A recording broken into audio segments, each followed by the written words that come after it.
So in this lecture we will discuss about the equivalent circuit of Hartley oscillator and will derive the expression for condition of sustained oscillations. As in the previous lecture we have already discussed about the circuit diagram and the working of Hartley oscillator. So now let's start the equivalent circuit of Hartley oscillator. This is the equivalent circuit of Hartley oscillator where the series combination of two inductors L1 and L2, it is connected in parallel with the variable capacitor, which acts as a tank circuit for this Hartley oscillator. And in the circuit diagram we have already discussed that this is connected to the common emitter transistor amplifier. So this is the equivalent circuit diagram of common emitter transistor amplifier. And how we have drawn this? With the help of these two equations in terms of hybrid parameters. We have already studied that how to draw the equivalent circuit diagram in case of transistor amplifiers by the use of these equations of hybrid parameters in our previous semester. So here we have VB is the voltage, where HIE is the input impedance through which IB is the current flowing, and HRE is the reverse voltage ratio, and VC it is the collector voltage. So this whole term it is representing voltage, so it will be represented by a voltage source. Then this collector current it is equal to the forward current transfer ratio, it will have no units, into base current. So this whole quantity, this whole term, it will represent current source, which is this. And then we have HOE, which is admittance, and it is the reciprocal of resistance. So if HOE is the admittance, then 1 upon HOE will be the resistance, output impedance, and VC is the collector voltage. So VC it will be the voltage drop across the resistance 1 upon HOE, and we know that the impedance or the resistance it is always connected in parallel with the current source, and it is always connected in series with the voltage source. So this is all about the equivalent circuit of Hartley oscillator. But here then, why I have drawn or changed this equivalent circuit number 1 to equivalent circuit number 2? Actually, in case of Hartley oscillator, we have supposed that we have made the value of this HRE, this reverse voltage ratio, very smaller than 1. So if this quantity is small, so it will make this HRE VC very small. So it can be neglected. It means here these 2 points, they will act like short circuited. The value of this HRE VC it is so small that these 2 points they will act as short circuited. So this can be neglected. So here in equivalent circuit diagram number 2 we have short circuited these 2 points B and F. So here we just have HIE through which IB current is flowing. Now one more thing, what is that? Then we have supposed that on the output side we have supposed that this HOE, its value is also very smaller than 1. Then this 1 upon HOE it will be very greater than 1. If admittance is very small, then resistance will be very large, that is 1 upon HOE. It means it will almost act as open circuited. It will act as open circuited between these 2 points. So that is why we are not showing these 2 points here, because this will act as open circuited. So this equivalent circuit diagram number 2, it is the main equivalent circuit of Hartley oscillator in our case. We suppose this point is at A, this is F, this is D, and this is B. And output is taken across this inductor L2. And both of these inductors, they are mutually coupled with each other, and feedback is provided through this inductor L1. So what will be the impedance across inductor L1, across inductor L2 and this capacitor C1? So suppose Z1 is the impedance across these 2 points A and F, that is across inductor L1, and it will be equal to the self inductance of L1, which will be equal to j omega L1, plus, as this inductor, it is mutually coupled with this inductor L2, so there will be reactance because of the mutual inductance of the two inductors, so it will be j omega M. So it is the resistance or the impedance or the reactance offered by the inductor L1. Similarly, the reactance offered by the inductor L2, it will be Z2, and it is equal to the self inductance or the reactance offered by the inductor because of its self inductance L2, and the reactance offered by the inductor because of the mutual inductance of L2 with respect to L1 or because of L1. So it will be M, so j omega M. Then what about the reactance offered by the capacitor C1? It will be 1 upon j omega C1, which is equal to Z3. And now our main aim is to calculate the net resistance between these 2 points between D and B. So now we will calculate the net resistance between these 2 points, and as output is taken between these 2 points, so the net resistance between these 2 points, it is taken as load impedance ZL. So the net impedance or the resistance between D point and B point is ZL, which is load impedance.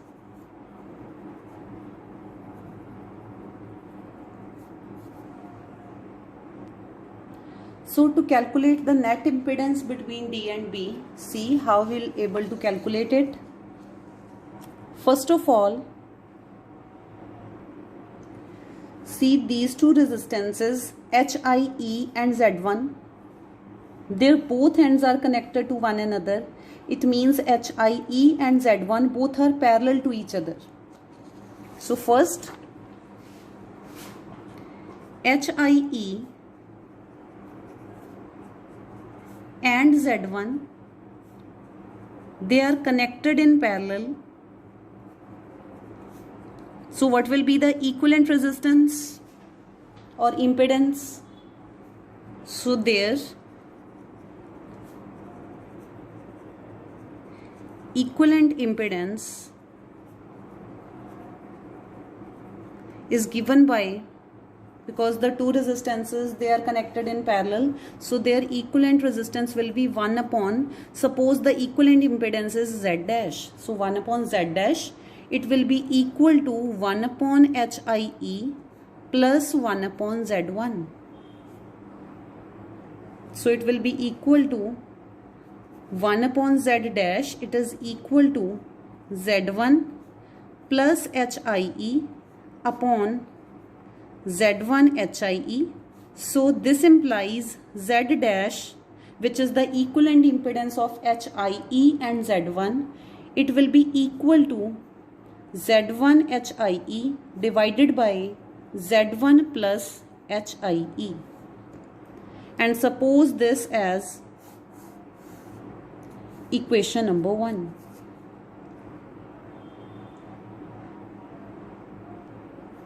So instead of HIE and Z1, we will have single resistance here, single impedance here, that is Z dash, and then instead of these two, if we have single impedance, that is Z dash, then that Z dash, it is connected in series with Z3, because only one end of that impedance Z dash, it will be connected to Z3. So then Z dash and Z3, they are connected in series. So now Z dash, which is the equivalent impedance of HIE and Z1,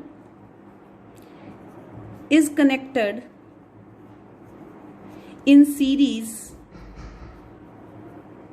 This Z dash, it is connected in series with Z3, because only one end of Z dash and Z3 is connected to one another.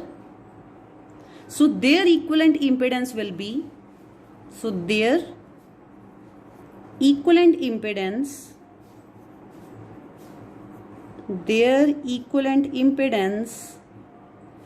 is given by Z double dash.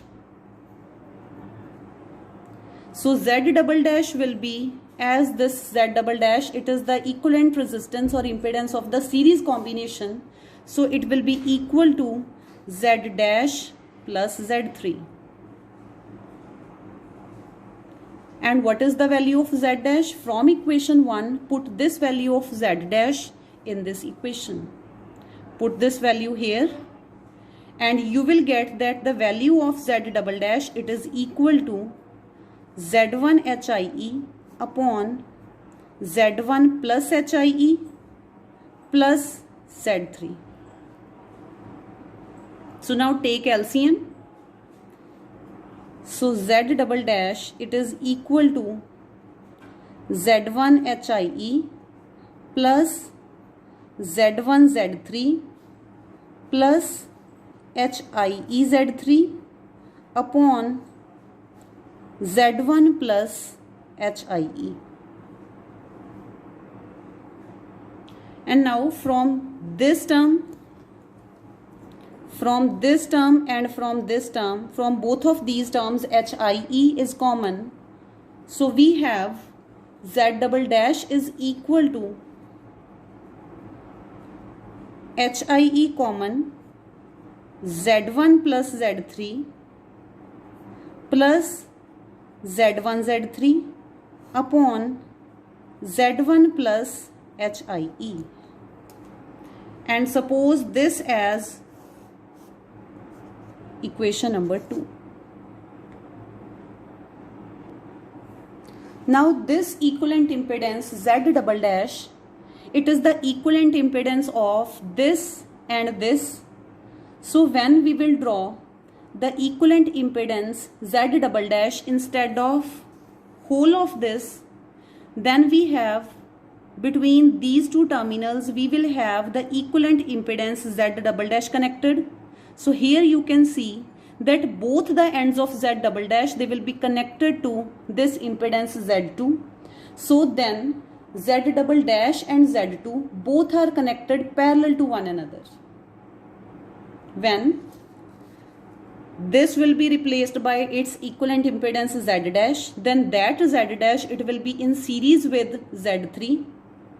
So Z double dash will be the equivalent impedance of the series combination of Z dash and Z3. And when this Z dash and Z3, these are replaced by their equivalent impedance Z double dash here, then that Z double dash, it will be connected in parallel with this Z2. So what will be the equivalent impedance of Z double dash and Z2? Suppose that is ZL, that is load impedance. Why we are calling it as load impedance? Because output is taken between these two terminals. So now Z double dash and Z2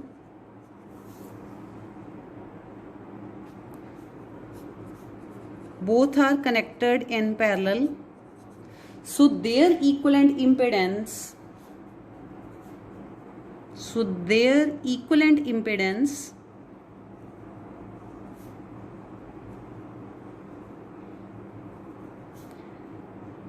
is given by ZL. that is load impedance, and again it is the parallel combination of Z double dash and Z2. It means it will be 1 by ZL, and it is the parallel combination of Z double dash and Z2. So it will be Z2 plus Z double dash divided by Z dash double dash into Z2. So this implies load impedance ZL, it is equal to Z double dash Z2 upon Z2 plus Z double dash. Now put the value of Z double dash in this equation from equation number 2. Now suppose that this is equation 3rd.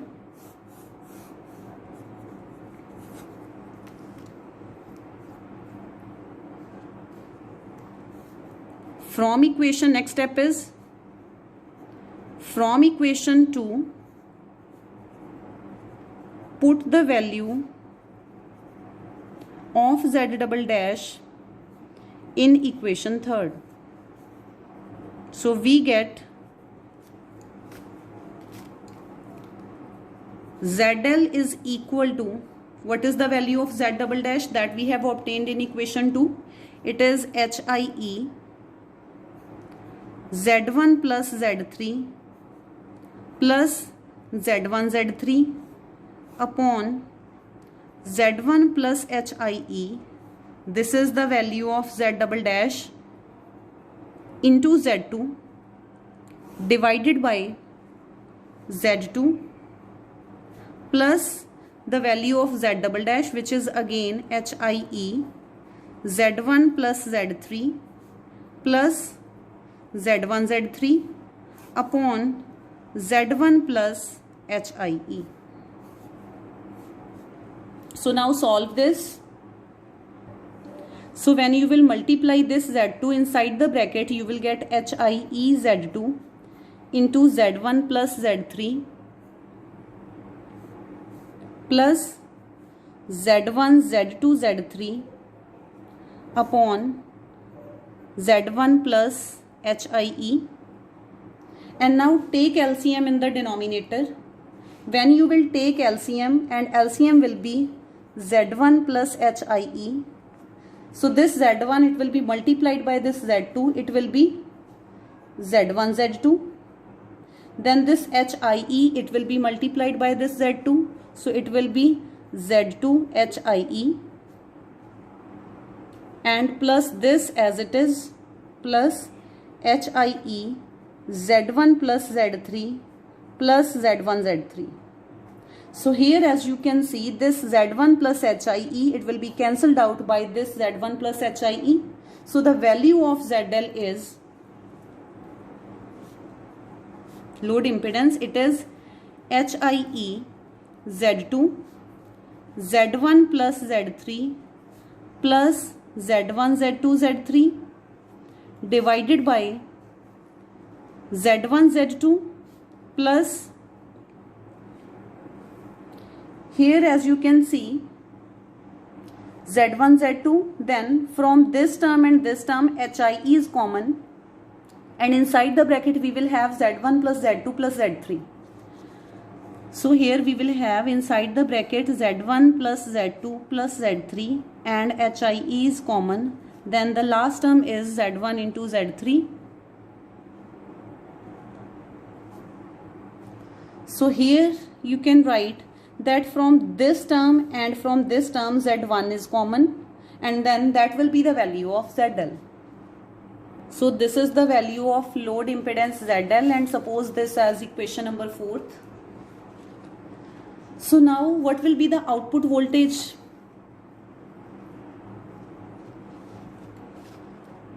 As I have already told you that the output is taken across L2. So the output voltage, it will, suppose it is equal to V0, and it will be equal to the voltage drop across Z2, because Z2 is the impedance of L2. So output voltage, it will be the voltage drop across Z2. and the voltage drop across Z2, it will be equal to current flowing through this Z2. Suppose I2 is the current flowing through this. I2 is the current flowing through this Z2. So V0 will be equal to I2 into Z2. Now this Z2, it was parallel to Z double dash. What was Z double dash? Z double dash was the equivalent impedance of this whole combo. So as Z2, it is in parallel with the Z double dash, and we know that the voltage across parallel ends is same. So if the voltage across Z2 is V0 and Z double dash, it is connected in parallel to Z2, it means the voltage drop across Z double dash will also be V0.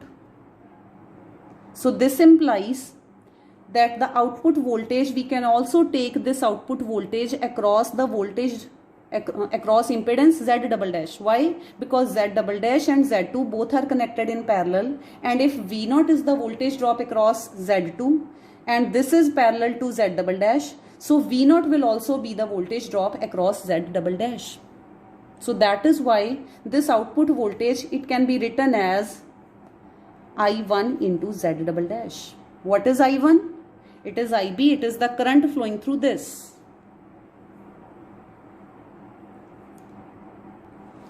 So output voltage is given by V0 and it is equal to I2 Z2 and Z2 also. Z2 is parallel to Z double dash. Therefore, voltage drop across Z double dash, it will also be equal to V0. This implies V0 can also be written as I1 into Z double dash.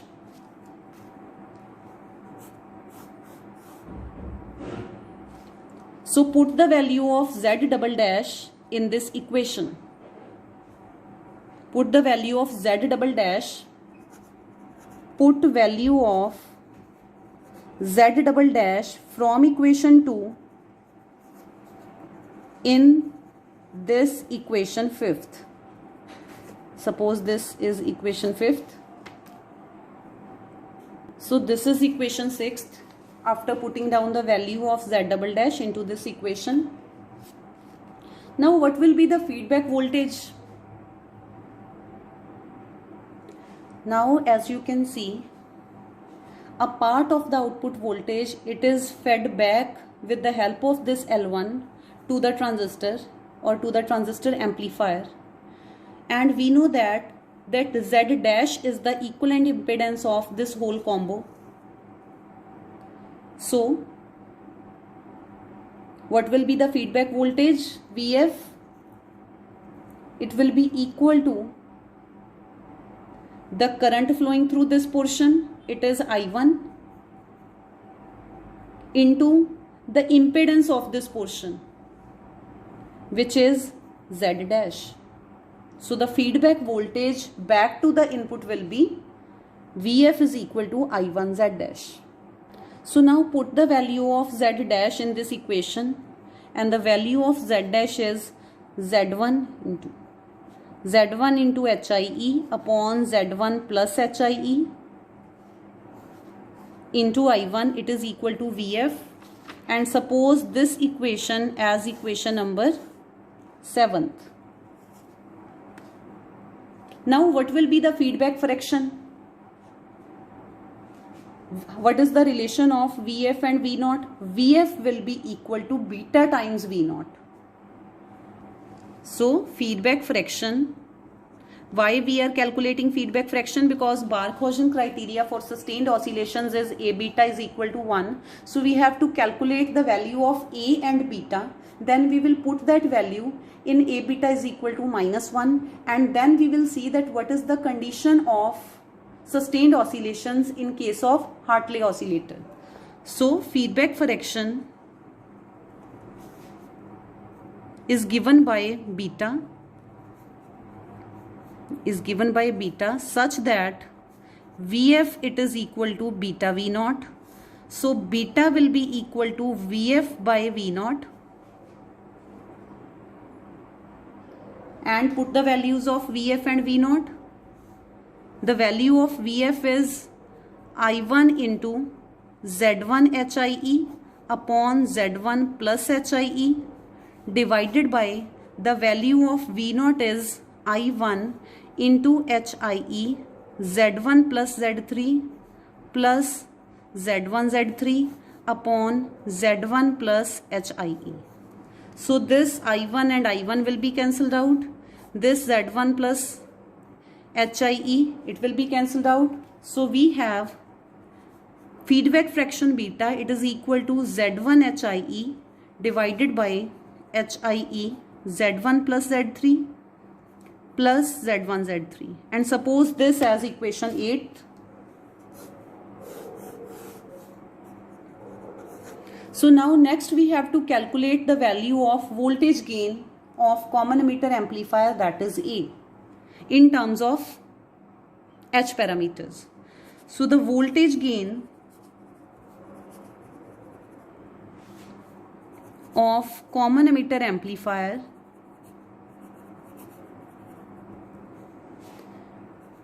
without feedback, this is the voltage gain without feedback, because in A beta, A is the voltage gain without feedback. So it is given by A and it is equal to V naught upon V input. And in terms of hybrid parameters, it is equal to minus HFE ZL upon HIE plus delta H ZL, where delta H it is the difference of the hybrid parameters and it is very small. The value of this is very small. So that is why it will make this delta H into ZL very small. So this term is neglected. So we have the voltage gain of common emitter transistor amplifier without feedback, it is equal to minus HFE upon HIE into ZL. And this is the value of A. And suppose this as equation 9. Now according to the Barkhausen criteria for sustained oscillations, we have A beta equals to minus 1. So put the value of A and beta from equation 8th and 9th in this equation. We will have the value of A is minus HFE upon HIE into ZL, and the value of beta is Z1 HIE upon HIE Z1 plus Z3 plus Z1 Z3. It is equal to minus 1. This minus and minus, it will be cancelled out. So we have HFE, this HIE it will be cancelled out. So we have HFE Z1 ZL upon HIE Z1 plus Z3 plus Z1 Z3, it is equal to 1.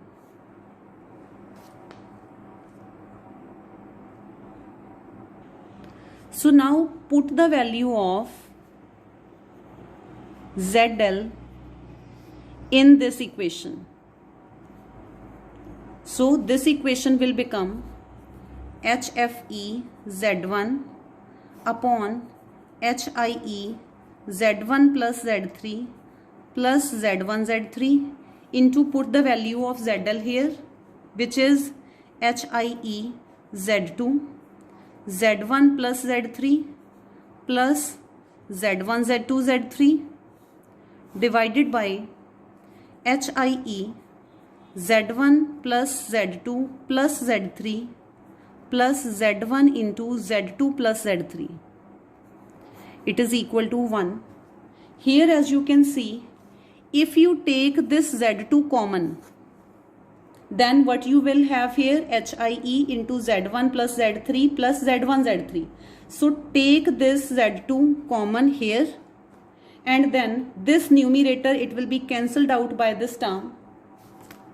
And what you are left with?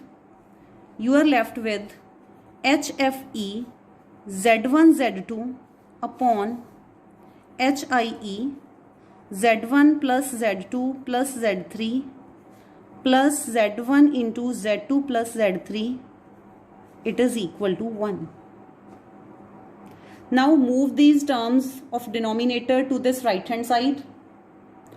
Now suppose that this is our equation 10th, and in this equation 10th we have already written down the values for Z1, Z2, Z3. So put all the values of Z1, Z2, Z3 in this equation 10th. Z1 is equal to j omega L1 plus j omega m, Z2 is equal to j omega L2 plus j omega m, and Z3 is equal to 1 upon j omega cm. So put all the values in this equation 10th. So how we will derive the value of the condition of sustained oscillations after putting down the values of Z1, Z2, Z3 in this equation 10th, that I will solve in next video.